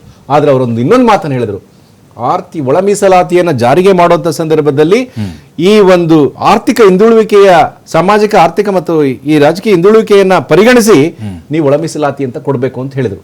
ಅದರನ್ವಯ ಬಂದಂತ ಇವರು ಏನು ಕಾನ್ಸ್ಟಿಟ್ಯೂಟ್ ಮಾಡಿದ್ರು, ನಮ್ಮ ಮಾನ್ಯ ಜಸ್ಟಿಸ್ ನಾಗಮೋಹನ್ ದಾಸ್ ಸರ್ ಏಕಸದಸ್ಯ ಪೀಠ ಏನು ಮಾಡಿದ್ರು, ಅವರು ಸುಮಾರು ಒಂದು ವರ್ಷ ಸಮಯವನ್ನು ಹೆಚ್ಚು ಕಡಿಮೆ ತಗೊಂಡು ಏನು ಮಾಡಿದ್ರು, 5 ಗುಂಪುಗಳನ್ನಾಗಿ ಮಾಡಿದ್ರು. 17% ಇರ್ತಕ್ಕಂಥ ಒಂದು ರಿಸರ್ವೇಷನ್ ಇದೆ, ಅದನ್ನ 1% ಇರ್ತಕ್ಕಂಥದ್ದನ್ನ 59 ಜಾತಿಗಳಂತ ಅಲೆಮಾರಿಗಳಿಗೂ, ಮತ್ತೆ 6% ಇರ್ತಕ್ಕಂಥ 18 ಜಾತಿ ಇರ್ತಕ್ಕಂಥ ಮಾದಿಗ ಮತ್ತು ಸಂಬಂಧ ಜಾತಿಗಳಿಗೂ, ಹಾಗೂ 5% ಒಲೆಯ ಮತ್ತು ಛಲವಾದಿ ಸಮುದಾಯ 17 ಜಾತಿಗಳಿಗೂ, ಮತ್ತೆ ಕೊರ್ಮಾ ಕೊರ್ಚ ಸಹೋದರರಿಗೆ 4%, 1% ಆದಿ ಕರ್ನಾಟಕ, ಆದಿ ದ್ರಾವಿಡ ಮತ್ತು ಆದಿ ಆಂಧ್ರ ಅಂತಕ್ಕಂಥ ಎಲ್ಲೂ ಗುರುತಿಸ್ಕೊಳ್ತಕ್ಕಂಥ ಈ ಒಂದು 5 ಸಮುದಾಯಗಳಿಗೆ ಕೊಟ್ಟಿದ್ರು. ಇಲ್ಲಿ ಏನಾಗಿತ್ತು, ಕೆಲವು ಸಮುದಾಯಗಳು ಬಲಭಾವ ನಮ್ಮ ಛಲವಾದಿ ಸಮುದಾಯಕ್ಕೆ ಸೇರಿದವರು ಮಾದಿಗ ಸಮುದಾಯದ ಜೊತೆ ಇದ್ರು, ಮಾದಿಗ ಸಮುದಾಯದ ಸೇರಿದವರು ನಮ್ಮ ಛಲವಾದಿ ಸಮುದಾಯದಲ್ಲಿದ್ದರು, ಮತ್ತೆ ಕೆಲವರು ಬೇರೆ ಕಡೆ ನಮ್ಮ ಅಲೆಮಾರಿ ಸಮುದಾಯದಲ್ಲೂ ಇದ್ರು. ಅವರ ಒಂದು ವಿಂಗಡಣೆ ಏನಾಗಿತ್ತಂದ್ರೆ, ಅವರ ಆರ್ಥಿಕ ಹಿಂದುಳುವಿಕೆಯನ್ನು ಪರಿಗಣಿಸಿ ಮಾನ್ಯ ಸದಸ್ಯ ಜಸ್ಟಿಸ್ ನಾಗಮೋಹನ್ ದಾಸ್ ಜಿ ಅವರು ಅದನ್ನ ಇಟ್ಟಿದ್ರು. ಆದರೆ ಈ ಒಂದು ರಾಜಕೀಯ ಒತ್ತಡಕ್ಕೆ ಮಣಿದಂತಹ ಸನ್ಮಾನ್ಯ ಶ್ರೀ ಸಿದ್ದರಾಮಯ್ಯನವರು ಅಥವಾ ಯಾವ ಕಾರಣಕ್ಕೆ ಮಾಡಿದ್ರು ಗೊತ್ತಿಲ್ಲ, ಕೇವಲ 3 ಮಾಡಿ ಅತ್ಯಂತ ಹಿಂದುಳಿತಕ್ಕಂಥ ಅಂದರೆ ಅಲೆಮಾರಿ ಸಮುದಾಯ ಏನಿದೆ ಇವತ್ತು, ಅದರಲ್ಲಿ 8 ಜನ ಇದ್ದಾರೆ ಒಂದು ಸಮುದಾಯದಲ್ಲಿ. 8 ಜನ ಇರ್ತಕ್ಕಂಥ ಸಮುದಾಯ, ಅದೇ 1 ಲಕ್ಷ ಇರ್ತಕ್ಕಂಥ ಸಮುದಾಯ, ಒಂದು 5 ಲಕ್ಷದ ಚೇಂಜ್ ಇರ್ತಕ್ಕಂಥ ಸಮುದಾಯಕ್ಕೆ 1% ಇಟ್ಟದ್ದನ್ನು ಈ ಒಂದು ಸ್ಪರ್ಶ ಜಾತಿಗಳನ್ನೇ ಒಂದು ಜೋಡಣೆ ಮರ್ಜ್ ಮಾಡಿ ಅವರ ಇಡೀ ಭವಿಷ್ಯವನ್ನೇ ಕಗ್ಗತ್ತಲಾಗಿ ಮಾಡತಕ್ಕಂಥ ನಾವು ನೋಡ್ತೀವಿ. ಅಲ್ಲ ಸರ್, ಈಗ ಓಕೆ ನೀವು ಹೇಳ್ತಾ ಇದ್ರಿ ಕ್ರೆಡಿಟ್ ಅನ್ನು ತೆಗೆದುಕೊಳ್ತಾ ಇದೀರಿ ಅಂತ ಅನಿಸ್ತಾ ಇದೆ. ಹೌದು, ಭಾರತೀಯ ಜನತಾ ಪಕ್ಷನೇ ಇದಕ್ಕೆ ಕ್ರೆಡಿಟ್ ತಗೊಳ್ಳಿ. 9th ಶೆಡ್ಯೂಲ್ ಸೇರ್ಸಕ್ ಆಗ್ತಾ ಇಲ್ಲ. ಏನಾಗಿದೆ ನಿಮ್ಗೆ? ಏನು ತೊಂದರೆ ಆಗಿದೆಯಾ? ಎಲ್ಲಾದ್ರೂ ತೊಂದರೆ ಆಗಿದೆಯಾ? ತೊಂದರೆ ಆಗಿಲ್ವಲ್ಲ ನಿಮಗೆ. ನೀವು ಸದಾಶಿವ ಆಯೋಗವನ್ನ ನೇಮಕ ಮಾಡಿದ್ರಷ್ಟೇ, ಒಂದು ಚೇರು, ಒಂದು ಆಫೀಸು, ₹1 ಕೊಟ್ಟಿದ್ದಿಲ್ಲ. ಮೊನ್ನೆ ಯಡಿಯೂರಪ್ಪಾಜಿ ಅವರು ಬಂದು 12 ಕೋಟಿ ಕೊಟ್ಟರು. ಒಂದಾಯ್ತು. ಎರಡನೇದಾಗಿ ಮಾಧುಸ್ವಾಮಿ ಅವರ ವೈಜ್ಞಾನಿಕವಾಗಿ ವರದಿಯನ್ನು ತರಿಸಿ ಅಲ್ಲಿ ಕೂಡ 6% ಮಾದಿಗರು ಸಂಬಂಧಿಗಳಿಗೆ, 5% ಛಲವಾದಿ ಸಮುದಾಯದವರಿಗೆ, 4% ನಮ್ಮ ಸ್ಪರ್ಶ ಜಾತಿಗಳಂತ ಕೊರಚ, ಬೋವಿ, ಲಂಬಾಣಿ ಸಮುದಾಯದವರಿಗೆ ಅಲ್ಲೂ ಕೂಡ 1% ಅಲೆಮಾರಿಗಳಿಗೆ ಇಟ್ಟಿದ್ರು. ಅಲ್ಲೂ ಕೂಡ ಸಾಮಾಜಿಕ ನ್ಯಾಯ ಆಗಿತ್ತು. ಆ ಎಲ್ಲ ಸಾಮಾಜಿಕ ನ್ಯಾಯವನ್ನು ಮಾಡಿದವರು ಯಾರು? ಇಲ್ಲಿ ಕೇಂದ್ರ ಸರ್ಕಾರದ ಈ ಒಂದು ದೇವೇಂದರ್ ಸಿಂಗ್ ಕೇಸ್ನಲ್ಲಿ ಸುಪ್ರೀಂ ಕೋರ್ಟ್ನಲ್ಲಿ ಆರ್ಗ್ಯೂ ಮಾಡಿ ನಮ್ಮ ಪರವಾಗಿ ಹೌದು ಕೊಡಬೇಕು, ಇದು ಅನ್ಯಾಯ ಆಗಿದೆ ಈ ಸಮಾಜಗಳಿಗೆ, ದಲಿತ ಸಮಾಜಗಳಿಗೆ, 101 ಜಾತಿಗೆ ಅನ್ಯಾಯ ಆಗಿದೆ ಅಂತ ಹೇಳಿದವರು ಯಾರು? ಕೇಂದ್ರ ಸರ್ಕಾರದವರು. ಸೊ ಈ ಎಲ್ಲಾ ಕಾರಣಗಳಿಗೋಸ್ಕರ ಇವತ್ತೇನಾದ್ರೂ ಒಳ ಮೀಸಲಾತಿಯನ್ನ ಕಾಂಗ್ರೆಸ್ ಸರ್ಕಾರ ಜಾರಿ ತರಲಿಕ್ಕೆ ಸಾಧ್ಯವಾಗಿದೆ ಅಂತಂದ್ರೆ ಅದಕ್ಕೊಂದು ಬುನಾದಿಯನ್ನು ಹಾಕಿದವರು, ಅದಕ್ಕೆ ಒಂದು ಎಲ್ಲ ರೀತಿಯ ಸಹಕಾರ ಕೊಟ್ಟಂತವರು ಬಿಜೆಪಿಯವರು. ಸೊ ಅದಕ್ಕೋಸ್ಕರ ಬಿಜೆಪಿನವರಿಗೆ ಬರಬೇಕು. ಆದ್ರೆ ಅದು ಪ್ರಶ್ನೆ ಅಲ್ಲ. ನಮಗೆ ಸಾಮಾಜಿಕ ನ್ಯಾಯ ಮಾಡಬೇಕು ಅನ್ನೋದೇ ನಮ್ಮ ಬಿಜೆಪಿಯವರ ತತ್ವ. ಬಿಟ್ರೆ ಅವ್ರು ಯಾರಾಯ್ತು, ಯಾರಿಗೆ ಓಟ್ ಹಾಕ್ತಾರೆ, ಅದು ನಮ್ಗೆ ಯಾವತ್ತೂ ಭದ್ರಿಲ್ಲ. ಯಾಕಂದ್ರೆ ನಾವು ಕೊನೆ ಸಮಯದಲ್ಲಿ ಬಸವರಾಜ ಬೊಮ್ಮಾಯಿ ಸಮಯದಲ್ಲಿ ಕೂಡ ನಮ್ಗೆ ಗೊತ್ತಾಗ್ತದ್ರು ಕೂಡ ನಾವು ಮಾಡಿದ್ವಿ. ಮಾಧುಸ್ವಾಮಿ ಅವರು ಜಾರಿಗೆ ತಂದೆವು, ಏನಾಯ್ತು? ನಾವು we lost the power, no problem. ನಮ್ಮಲ್ಲಿ ನಮ್ಮ ಪರಿವಾರದಲ್ಲಿ ನಮ್ಮ ಸರ್ಕಾರದಲ್ಲಿ ಹೇಳಿದ್ದೇನು, ಈ ಸಮುದಾಯಕ್ಕೆ ನಾವು ನ್ಯಾಯ ಕಲ್ಪಿಸಿಕೊಡಲಿ ಬಾಬಾ ಸಾಹೇಬ್ ಆಶಯಗಳು ಏನಿತ್ತು ಅದಕ್ಕೆ ನಾವು ಭದ್ರಾಗಿದ್ದೀವಿ, ಸಂವಿಧಾನದ ಆಶಯ ಭದ್ರಾಗಿದ್ದೀವಿ ಅನ್ನೋ ಒಂದು ಅಂಶ ಬಂತೆ ಹೊರತು ನಾವು ಅಧಿಕಾರ ಕಳ್ಕೊಂಡಿದ್ದೀವಿ ಅಂತ ಆಗ್ಲಿ, ಅದು ಅಧಿಕಾರ ಕಳ್ಕೊಂಡು ಇದಕ್ಕೋಸ್ಕರ ಅಂತ ಹೇಳಲ್ಲ. ಅದು ಒಂದು ಕಾರಣ ಇರ್ಬೋದು. ಅಂತ ಸಂದರ್ಭದಲ್ಲಿ ಭಾರತೀಯ ಜನತಾ ಪಕ್ಷ ಯಾವತ್ತು ದಲಿತರ ಪಕ್ಷವಾಗಿದೆ, ಸಾಂವಿಧಾನಿಕವಾಗಿ ಏನು ಸಾಮಾಜಿಕ ನ್ಯಾಯಕ್ಕೆ ಬದ್ಧವಾಗಿದೆ ಅನ್ನೋದನ್ನ ಅವರು ಪ್ರೂವ್ ಮಾಡಿ ತೋರಿಸಿದ್ದಾರೆ. ಇದು ಒಂದು ಸಾಮಾಜಿಕ ಬದ್ಧತೆ. ಎಸ್ ಸರ್, ಈಗ ನೀವು ಜನಸಂಖ್ಯೆ ಆಧಾರದ ಮೇಲೆ ಮತ್ತು ಹಿಂದುಳುವಿಕೆ ಆಧಾರದ ಮೇಲೆ ಈಗ ಇದನ್ನ ಹಂಚಿಕೆ ಮಾಡಿದ್ರ, ಈ ತರ ವರ್ಗೀಕರಣ ಮಾಡಿದ್ರ ಹೇಗೆ? ಮಾನದಂಡಗಳು ಏನಿಲ್ಲಿ? ಸರ್, ಜಸ್ಟಿಸ್ ನಾಗಮೋಹನ್ ದಾಸನ್ ಅವರ ಏಕಸದಸ್ಯ ಪೀಠದಲ್ಲಿ ಏನವರು ಒಂದು ತಂಡವನ್ನ ಮಾಡಿ ಅವರಿಗೆಲ್ಲ ನೀಟಾಗಿ ಟ್ರೈನ್ ಮಾಡಿ 54 ಪ್ರಶ್ನೆಗಳು ಅಂತ ಅನ್ಕೊಳ್ತೀನಿ, ಅಷ್ಟು ಪ್ರಶ್ನೆಗಳನ್ನ ಅವರ ಮುಂದೆ ಇಟ್ಟು ಅವರ ಆರ್ಥಿಕವಾಗಿ, ಶೈಕ್ಷಣಿಕವಾಗಿ, ಔದ್ಯೋಗಿಕವಾಗಿ ಅವರ ಒಂದು ಬದುಕು ಹೇಗಿದೆ ಆ ಪರಿಮಿತಿ ಆಧಾರದ ಮೇಲೆ ಈ ಒಂದು ಸರ್ವೆಗಳು ನಡೆದಿರ್ತಕ್ಕಂಥದ್ದು. ಅದು ಬಹಳ ಸಂಪೂರ್ಣವಾಗಿ ಎಲ್ಲ ಸಮುದಾಯಗಳು ಅದರಲ್ಲಿ ತೃಪ್ತರಾಗಿದ್ದಾರೆ ಅನ್ನುವಂಥ ಭಾವನೆ ಒಂದಿದೆ. ಬಿಜೆಪಿ ವಕ್ತಾರರು ಮಾತಾಡ್ತಾ ಏನೋ ಯಡಿಯೂರಪ್ಪನವರು 12 ಕೋಟಿ ಖರ್ಚು ಮಾಡಿ ಚೇರ್ ಕೊಟ್ಟರು ಅಂದರು. ನಾವು ಕೇಳ್ತಿರೋದು ಒಳ ಮೀಸಲಾತಿ ಕೊಟ್ರಾ? ಇಲ್ಲ. ಇನ್ನೊಂದು ಮಾತು ಹೇಳಿದ್ರು, ನಮ್ಮ ಬಸವರಾಜ ಬೊಮ್ಮಾಯಿ ಅವರು ಜೇನಿಂದ ಕಡಿಸ್ಕೊಂಡ್ರು ಪರವಾಗಿಲ್ಲ, ಅವರಿಗೆ ಜೇನುತುಪ್ಪ ಕೊಡ್ತೀವಿ ಅಂದರು. ನೀವು ಜೇನುತುಪ್ಪನ ಮೂಗಿನ ಮೇಲೆ ಇಟ್ಟರೆ ಹೊರತು ಅಲ್ಲಿ ಬಾಯಿ ಕೊಡ್ಲೇ ಇಲ್ಲಲ್ಲ. ಸೊ ಹಾಗಾಗಿ ಬಿಜೆಪಿಯವರು ಏನು ಹೇಳಿದ್ರು ಆ ಒಂದು ನೈತಿಕತೆಯನ್ನ ಕಳೆದುಕೊಂಡಿದ್ದಾರೆ ಅನ್ನುವಂಥದ್ದು ವಾಸ್ತವಾಂಶ. ಇವತ್ತು ಸರ್ವ ಸಮಾಜವನ್ನ ಜೊತೆಗೆ ಕೊಂಡೋಗಬೇಕು ಅನ್ನುವಂಥದ್ದು ನಮ್ಮ ಕಾಂಗ್ರೆಸ್ನ ನಿಲುವು. ಆ ಸಮಾಜ ನಿರ್ಮಾಣ ಮಾಡೋದೇ ನಮ್ಮ ಒಂದು ಧ್ಯೇಯ ಮತ್ತೆ ಉದ್ದೇಶ. ಇವತ್ತು ಅಲೆಮಾರಿ ಸಮುದಾಯ ಆಗಿರ್ಬೋದು, ಬುಡಕಟ್ಟು ಸಮುದಾಯ, ಇವತ್ತೇನು ಅವ್ರದ್ದೊಂದು ಹೋರಾಟ ಇದೆ. ಖಂಡಿತವಾಗ್ಲೂ ಮುಂಬರೋದಿಂದಲ್ಲಿ ಅವರಿಗೆ ನ್ಯಾಯ ಕೊಡ್ತೀವಿ ಅನ್ನುವಂತಹ ಭರವಸೆಯನ್ನ, ಯಾಕಂದ್ರೆ ಸಿದ್ದರಾಮಯ್ಯನವರು ನುಡಿದಂತೆ ನಡೆಯುವಂತ ವ್ಯಕ್ತಿ, ನಮ್ಮ ಕಾಂಗ್ರೆಸ್ ಸರ್ಕಾರ ನುಡಿದಂತೆ ನಡೆಯುವಂತ ಸರ್ಕಾರ. ಉದಾಹರಣೆ, ಇವತ್ತು ನಾವು ಏನು ಅವರಿಗೆ ಒಂದು ಆಶ್ವಾಸನೆಯನ್ನು ಕೊಟ್ಟಿದ್ದೀವಿ, 100ಕ್ಕೆ 100 ಅವರು ಮುಂಬರೋ ದಿನಗಳಲ್ಲಿ ಆ ಎಲ್ಲ ಸಮುದಾಯಗಳಿಗೂ ಸಮಾನ ನ್ಯಾಯ ಕೊಡುವಂತಹ, ಇವತ್ತೇನವರು ಕೆಲವೊಂದು ಅಲ್ಪತೃಪ್ತರಾಗಿದ್ದಾರೆ ಅವರನ್ನು ತೃಪ್ತಿಪಡಿಸುವಂತ ಕೆಲಸವನ್ನ 100ಕ್ಕೆ 100 ಕಾಂಗ್ರೆಸ್ ಪಕ್ಷ ಮಾಡೇ ಮಾಡ್ತದೆ. ಅಂದ್ರೆ 6ನೇ ಗ್ಯಾರಂಟಿ ಇದು. ಹಂಗಾರೆ ಗ್ಯಾರಂಟಿ ಬಗ್ಗೆ ಏನ್ ಮಾತಾಡಿದ್ರು? ಗ್ಯಾರಂಟಿ ಇವ್ರು ಕೊಡಲ್ಲ, ನಿಮಗೆ ದುಡ್ಡು ಬರಲ್ಲ, ನಿಮಗೆ ಬಸ್ಸಲ್ಲಿ ಟಿಕೆಟ್ ತಾಳ್ತಾರೆ, ನಾಳೆ ಕಟ್ ಮಾಡ್ತಾರೆ, ಕರೆಂಟ್ ಕೊಡಲ್ಲ, ಪ್ರತಿಯೊಂದು ಹೇಳಿದ್ರಲ್ವಾ. ಅದ್ರಕ್ಕೂ ಮೀರಿ ಕೆಲವರು ಬಿಜೆಪಿ ಹೆಣ್ಮಕ್ಳು, ಐ ರೆಸ್ಪೆಕ್ಟ್, ನನ್ನ ತಾಯಿ ಅಂದ್ರು, ಅವ್ರೇನು ಹೇಳಿದ್ರು, ನಾವು ದುಡ್ಡು ಕೊಟ್ಟೆ ಬಸ್ಸಲ್ಲಿ ಹೋಗೋದು ಅಂತ ಇದ್ರು. ಪಾಪ ಎಲ್ಲರೂ ಇವತ್ತು ಆಧಾರ್ ಕಾರ್ಡ್ ತರ್ತಾರೆ, ಉಚಿತವಾಗಿ ಹೋಗ್ತಾರೆ. ನಮ್ಮ ತಾಯಿ ಅಂದ್ರು. ಇವತ್ತು ಅದಕ್ಕೊಂದು ಬಹಳ ದೊಡ್ಡ ನಿದರ್ಶನ ಏನ್ ಗೊತ್ತಾ ಸರ್? ಒಂದು ಪಟ್ಟಣ ಪಂಚಾಯತಿ ಚುನಾವಣೆ ಆಗಿದೆ. ಗ್ಯಾರಂಟಿ ಮತ್ತೆ ಮಹಿಳೆಯರು ನಮ್ಮನ್ನು ಎಷ್ಟು ಅಪ್ಪಿದ್ದಾರೆ ಅನ್ನೋದಕ್ಕೆ ಕಡಬ ಅಂತ ದಕ್ಷಿಣ ಕನ್ನಡದಲ್ಲಿ ಒಂದು ಪಟ್ಟಣ ಪಂಚಾಯತಿ ಚುನಾವಣೆ ಆಗಿದೆ. ಅಲ್ಲಿ 3 ಪಾರ್ಟಿಯ 3 SDP ಒಂದಿತ್ತು, ಕಾಂಗ್ರೆಸ್ ಒಂದಿತ್ತು, ಬಿಜೆಪಿ ಒಂದಿತ್ತು, ಪಕ್ಷೇತರ ಒಂದಿತ್ತು. ಪ್ರೇಮ ಅನ್ನುವಂಥ ಬಿಜೆಪಿ ಅಭ್ಯರ್ಥಿಗೆ ಕಡಬದ ಮತದಾರರು 0 ಮತವನ್ನ ಹಾಕಿದ್ದಾರೆ. ಏನು ಕರಾವಳಿ ನಮ್ದು ನಮ್ದು ಅಂತ ಇದ್ರಲ್ಲ, ವಾಸ್ತವಾಂಶ ಕರಾವಳಿ ಪಟ್ಟಣ ಪಡ್ಕೊಂಡಿದ್ದಾರೆ. ಇವರ ಅಂತ್ಯ ಅಲ್ಲಿಂದಲೇ ಶುರುವಾಗಿದೆ. The fact I am saying sir. Anyway, ಇವತ್ತು ನಮ್ಮ ಸರ್ಕಾರಕ್ಕೆ ಹಾಲಿನ ಅಭಿಷೇಕ ಮಾಡುವಂತಹ ಈ ತಳದ ಸಮುದಾಯದ ಎಲ್ಲಾ ನಾಯಕರು ಮಾಡುವಂತಹ ಕೆಲಸವನ್ನ ಮಾಡ್ತಾ ಇದ್ದಾರೆ. ಅವರ ದಶಕಗಳ ಹೋರಾಟಕ್ಕೆ ಇವತ್ತು ಧರ್ಮಸಿಂಗ್ ಅವ್ರ ಕಾಲದಲ್ಲಿ ಸದಾಶಿವ ಆಯೋಗ ಮಾಡಿದ್ದು ನಾವೇನೆ. ಇವ್ರು ಹೇಳಿದ್ರು ಅವ್ರು ಯಾಕೆ ಮಾಡಕ್ಕಾಗ್ಲಿಲ್ಲ ಅಂದ್ರೆ ಬರೀ ಕ್ರೆಡಿಟ್ ಅನ್ನು ತೆಗೆದುಕೊಳ್ತಾರ ಅಂತ ಅಷ್ಟೇ ಬಿಜೆಪಿ ಅವರು. ಯಡಿಯೂರಪ್ಪ ಅವರು ಮುಖ್ಯಮಂತ್ರಿ ಆಗಿದ್ರೋ ಇಲ್ವೋ? ಹೌದು, ಅವಾಗ್ಲೇನೆ ಕುಮಾರಸ್ವಾಮಿ ಮತ್ತೆ ಯಡಿಯೂರಪ್ಪ ಜೊತೆಗೆ ಸಮ್ಮಿಶ್ರ ಸರ್ಕಾರ ಮಾಡಿದ್ರು ಇಲ್ವೋ? ಸದಾನಂದ ಗೌಡ್ರ ಆದ್ರಲ್ವಾ, ಜಗದೀಶ್ ಶೆಟ್ಟರ್ ಆದ್ರಲ್ವಾ? ಈಗ ನಮ್ಮನ್ನ ಪ್ರಶ್ನೆ ಮಾಡಿದ್ರು ಸರ್ 13ರಿಂದ 18ಕ್ಕಲ್ಲ 15ಕ್ಕೆ ನಾವು ಇದು ಯಾರ್ದು ರಾಜ್ ಅವರ ಒಂದು ನಿಮಿಷ ಸರ್, ಒಂದು ಆಯೋಗವನ್ನ ನಾವು ಮಾಡಿದ್ವಿ. ಆದ್ರೆ ನಮಗೆ ರಿಪೋರ್ಟ್ ಕೈ ಸೇರ್ಲಿಲ್ಲ. ಖಂಡಿತವಾಗ್ಲೂ ಇವತ್ತು ನಾವು ಇಲ್ಲಿ ಕೇಳೋದಕ್ಕಿಂತ ಇವ್ರೇನಂದ್ರು, ನೀವು ಅದನ್ನೇ ಈಗ ಅನುಷ್ಠಾನಕ್ಕೆ ತರಬೇಕು ಅಂದ್ರು. ಆದ್ರೆ ಕಳೆದ 10 ವರ್ಷದ ಅವರ ಆರ್ಥಿಕ ಸ್ಥಿತಿಗತಿಗೂ, ಶೈಕ್ಷಣಿಕ ಸ್ಥಿತಿಗತಿಗೂ, ಔದ್ಯೋಗಿಕ ಸ್ಥಿತಿಗತಿಗೂ, ಸಾಮಾಜಿಕ ಸ್ಥಿತಿಗತಿಗೂ ಬಹಳ ವ್ಯತ್ಯಾಸ ಇರೋ ಕಾರಣ ಹೊಸದಾಗಿ ಈಗಿನ ಪರಿಸ್ಥಿತಿಗೆ ತಕ್ಕಂತೆ ನಾವು ಈ ಒಳ ಮೀಸಲಾತಿಯನ್ನ ತಂದಿದ್ದೀವಿ ಅನ್ನುವಂತ ಹೆಮ್ಮೆಯಿಂದ ನಾವು ನುಡಿದ್ವಿ, ನಾವು ಮಾಡಿದೀವಿ ಅನ್ನುವಂತ ಆ ಪ್ರೌಡ್ ನಮಗೆ ಕಾಂಗ್ರೆಸ್ ಪಕ್ಷಕ್ಕಿದ್ದೇ ಇದೆ ಸರ್. ಖಂಡಿತ ಸರ್. ದೊಡ್ಡ ಸರ್ ಈಗ 665 ಮಾಡಿದ್ದಾರೆ ಇವ್ರ ಸೂತ್ರನ. ಬಟ್ ಈಗ ಮಾದಿಗರ ಜನಸಂಖ್ಯೆ ನೋಡಿದ್ರೆ 30 ಲಕ್ಷಕ್ಕಿಂತ ಹೆಚ್ಚಾಗಿದೆ.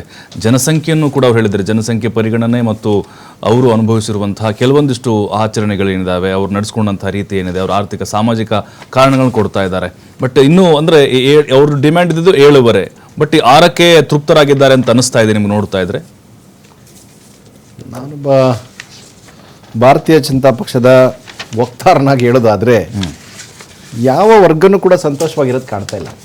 ನೀವು ಬೆಳಗ್ಗೆ ಎದ್ದು ನೋಡಿದ್ರೆ ಅದು ಮಾದಿಗ ಸಂಘಟನೆಗಳಿರ್ಬೋದು, ಮಾದಿಗ ಮಂತ್ರಿಗಳಿರ್ಬೋದು, ಅಥವಾ ಮಾದಿಗರ ಒಂದು KH ಮುನಿಯಪ್ಪ ಸಾಹೇಬ್ರೆ ಅವರು 7% ಕೇಳಿದ್ರು ನಮ್ಮ ಸಮುದಾಯಕ್ಕೆ ಬೇಕಂತ. ಮಾದಿಗ ಸಮುದಾಯದ ಅಗ್ರಗಣ್ಯ ನಾಯಕರಲ್ಲಾದಂಥ ಸನ್ಮಾನ್ಯ ಶ್ರೀ KH ಮುನಿಯಪ್ಪನವರು ಸಂಪುಟ ಸಭೆಯಲ್ಲೇ 7% ಕೊಡಬೇಕು, ನಮಗೆ 7ರಿಂದ 7.5% ಕೊಡಬೇಕು ಅಂತ ರಾಜ್ಯ ಸರ್ಕಾರ ಒತ್ತಾಯ ಮಾಡಿದ್ದು ನೋಡಿದ್ರೆ 6% ಕೊಟ್ಟದನ್ನು ನೋಡಿದ್ರೆ ಅದು ಸಮಂಜಸ ಅಲ್ಲ ಅಂತ ಕಾಣುತ್ತೆ.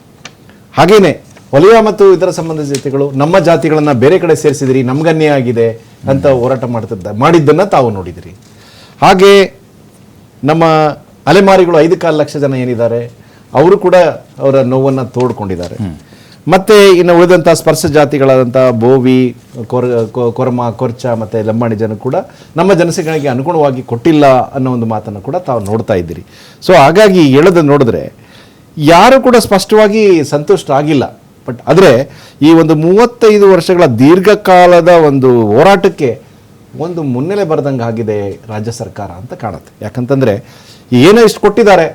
ಮೊನ್ನೆ ಮುಖ್ಯಮಂತ್ರಿಗಳು ಕೆಲವೊಂದು ವಿಚಾರಗಳನ್ನು ಹೇಳಿದ್ದಾರೆ, ನಾವು ಮುಂದಿನ ದಿನಗಳಲ್ಲಿ ಮಾಡ್ತೀವಿ, ಒಂದು ಶಾಶ್ವತವಾದಂಥ ಆಯೋಗ ಮಾಡ್ತೀವಿ, ಇದಕ್ಕೋಸ್ಕರ ಹಿಂದುಳಿದ ವರ್ಗದ ಥರ ಮಾಡ್ತೀವಿ, ಅದನ್ನೆಲ್ಲ ಅಂತ ಹೇಳೋದು ನೋಡಿದ್ರೆ ಇವರಿಗೆಲ್ಲ ಒಂದು ಸಾಂತ್ವನ ಸಿಗುವಂತ ಒಂದು ಕೆಲಸ ಆಗ್ಬೋದು ಅಂತ ನಾನಾದ್ರೂ ನಂಬಿದ್ದೇನೆ. ಅಲ್ಲ, ಬಟ್ ವೋಟ್ ಬ್ಯಾಂಕ್ ಮಿಸ್ ಆಗಲ್ವಾ ಅಂತ? ಈಗ ಬಿಜೆಪಿ ಸ್ವಲ್ಪ ಅಲ್ಪ ಸ್ವಲ್ಪ ಈಗ ಛಲವಾದಿಗಳಾಗಿರ್ಬೋದು, ಬಂಜಾರ ಆಗಿರ್ಬೋದು, ಕೆಲವು SC ಸಮುದಾಯ ಅಂದ್ರೆ ಒಳ ಪಂಗಡಗಳು ಬಿಜೆಪಿ ಬೆಂಬಲಿಸ್ಕೊಂಡು ಬರ್ತಾ ಇದ್ವು. ಸೊ ಅವೆಲ್ಲ ಈಗ ಈ ಕಡೆ ಟರ್ನ್ ಆಗಲ್ವಾ ಅಂತ?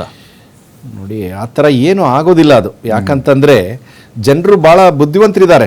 ನೀವು ಏನು ಯಾರು ಇದನ್ನ ಮೂಲಭೂತವಾಗಿ ಇದಕ್ಕೆ ಒಳ ಮೀಸಲಾತಿಗೆ ಭದ್ರ ಬುನಾದಿ ಹಾಕಿದವರು ಬಿಜೆಪಿನವರು, ಅದಕ್ಕೆ ಹಣ ಕೊಟ್ಟವರು ಬಿಜೆಪಿನವರು, ತಮ್ಮ ಸರ್ಕಾರದ ರಿಸ್ಕ್ ತಗೊಂಡು ಮಾಧುಸ್ವಾಮಿಯವರ ಒಳ ಮೀಸಲಾತಿಯನ್ನು ಜಾರಿಗೆ ತಂದವರವರು ಕೇಂದ್ರ ಸರ್ಕಾರಕ್ಕೆ ಅವತ್ತು ಯಾಕೆ ಕಳಿಸ್ಕೊಟ್ರು ಅಂತ ನಮ್ಮ ಸ್ನೇಹಿತರು ಕೇಳ್ತಾ ಇದ್ರು. ಅವತ್ತು ಈ ಒಂದು ಸುಪ್ರೀಂ ಕೋರ್ಟ್ನ ಆದೇಶ ಬಂದಿರಲಿಲ್ಲ. ನೀವು ರಾಜ್ಯಗಳಿಗೆ ಅಧಿಕಾರ ಇದೆ ಅನ್ನೋ ಒಂದು ಆದೇಶ ಬಂದಿಲ್ಲದಿರೋ ಕಾರಣದಿಂದ ನಾವು ಮಾಧುಸ್ವಾಮಿಯವರ ಇದ್ರ ತೀರ್ಮಾನವನ್ನ ಕೇಂದ್ರಕ್ಕೆ ಕಳಿಸ್ಕೊಡುವಂಥ ಒಂದು ಕೆಲಸ ಆಗಿತ್ತು. ಸೊ ಎಲ್ಲ ನಿಟ್ಟಿನಲ್ಲಿ ಮೊನ್ನೆ ಪ್ರಧಾನಮಂತ್ರಿಗಳು ಇದ್ರ ಪರವಾಗಿ ಒಳ ಮೀಸಲಾತಿ ನಿಂತು, ಪಕ್ಷ ನಿಂತು, ಸಂಘ ಪರಿವಾರ ಈ ಒಳ ಮೀಸಲಾತಿ ಪರವಾಗಿದ್ದು ಎಲ್ಲ ಸಮುದಾಯಗಳನ್ನು ಕರೆದು, ಈ 4 ಸಮುದಾಯಗಳನ್ನು ಕರೆದು ಸುಮಾರು 1 ವರ್ಷಗಳ ಕಾಲ ಚರ್ಚೆ ಆಯಿತು. ನಮ್ಮ ಸಂಘದ ಸರಸಂಚಾಲಕರು ನಮ್ಮ ಮಾದಾರಚನೆಯ ಮಟ್ಟಕ್ಕೆ ಬಂದು ಒಂದು ದಿವಸ ಇದ್ದು ಎಲ್ಲ ಸಮುದಾಯಗಳ ಪ್ರಮುಖರನ್ನ ಕರೆದು, ಎಲ್ಲ ಸಮುದಾಯಗಳ ಒಂದು ಸ್ವಾಮೀಜಿಗಳನ್ನ ಕರೆದು, ಇಲ್ಲ ಇದಾಗಬೇಕು, ನಿಮಗೆ ನಿಮ್ಮ ಅಭಿವೃದ್ಧಿಗೋಸ್ಕರ ಆದ್ರೂ ಇದು ಒಳ ಮೀಸಲಾತಿ ಆಗಬೇಕು ಅಂತ ಹೇಳೋದ್ರಲ್ಲಿ ಒಂದು ದೊಡ್ಡ ಪರಿಶ್ರಮ ಸಂಘ ಪರಿವಾರದ್ದು ಕೂಡ ಇವತ್ತಿದೆ. ಸೊ ಹಾಗಾಗಿ ನಾವು ಒಂದೇ ಮಾತಲ್ಲಿ ಹೇಳೋಂಗಿಲ್ಲ, ಅಷ್ಟು ಜನ ಬುದ್ಧಿವಂತರಿದ್ದಾರೆ. ಅದಕ್ಕೋಸ್ಕರ ಅದು ಏನು ಕಾಂಗ್ರೆಸ್ನವ್ರು ಮಾಡಿದ್ರು ಅಂತ ಏನು ಹೇಳೋಂಗಿಲ್ಲ. ಕಾಂಗ್ರೆಸ್ನವರು ಒಂದು ಅವಕಾಶ ಸಿಕ್ಕಿತ್ತು ಅಷ್ಟೇ. ಕಾಂಗ್ರೆಸ್ನವರು ಇವತ್ತು ಕೂಡ ಮಾಡಿರೋದು ಸರಿ ಇಲ್ಲ ಅಂತ ಹೋರಾಟ ನಡೀತಾ ಇದೆ. ಇವಾಗ ಇವತ್ತು ಹೋದ್ರು ಕೂಡ ನಿಮ್ಗೆ ಹೋರಾಟ ನಡೀತಾ ಇದೆ. ಬೆಳಗ್ಗೆ ತಾವು ನಮ್ಮ ಪರಮ ಪೂಜ್ಯ ಬೋವಿ ಮಠದ ಸ್ವಾಮೀಜಿಗಳು ಹೇಳಿಕೆಯನ್ನು ಕೊಟ್ಟಿರೋದು ತಾವು ನೋಡಿದಿರಿ. ಸೊ ಹಾಗಾಗಿ ನಮ್ಮ ಪರಮಪೂಜ್ಯ ಉರಿಪೆದ್ದಲಿಂಗ ಸ್ವಾಮೀಜಿ, ಜ್ಞಾನಪ್ರಕಾಶ್ ಸ್ವಾಮೀಜಿಯವರು ಕೂಡ ಹೇಳಿದ್ದನ್ನು ಸ್ಟೇಟ್ಮೆಂಟ್ ನೋಡಿದಿರಿ. ನಮ್ಮ ಮಾದಾರಚನೆಯ ಸ್ವಾಮೀಜಿಯವರು ಸ್ಟೇಟ್ಮೆಂಟ್ ಕೊಂಡು ನೋಡಿದ್ರು. ಎಲ್ಲ ಸ್ವಾಮೀಜಿಗಳು ಈ ಸಮಾಜವನ್ನು ಬೆಂಬಲಿಸ್ತಕ್ಕಂಥ ಅಥವಾ ಸಮಾಜದ ಪ್ರತಿನಿಧಿಸ್ತಕ್ಕಂಥ ನಮ್ಮ ಎಲ್ಲ ಸಮಾಜದ ಸ್ವಾಮೀಜಿಗಳು ಕೂಡ ತಮ್ಮ ಅತೃಪ್ತಿಯನ್ನ ಒಂದಲ್ಲ ಒಂದು ಥರದಲ್ಲಿ ಅವರು ವ್ಯಕ್ತಪಡಿಸಿದ್ದಾರೆ. ಅಂತಂದ್ರೆ ಈ ಒಂದು ನಿರ್ಣಯ ಏನಿದೆ, ನಾನೊಂದು ಪ್ರಶ್ನೆ ಒಂದು ಲೀಗಲ್ ಆಗಿ ಕೇಳಲಿಕ್ಕೆ ನಾನು ಬಯಸ್ತೇನೆ ನಮ್ಮ ದರ್ಶನ್ ಅವರಿಗೆ.